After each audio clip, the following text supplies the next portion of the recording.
से चतुराई घटी, चिंता से चतुराई घटी, दुख से घटी शरीर, पाप की है लक्ष्मी घटी, कहिए साहेब कबीर।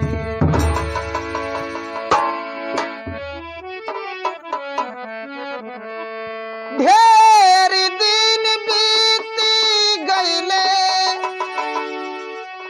पिया के संदेश न अइले। अरे सखिया रे गवना के दिन अब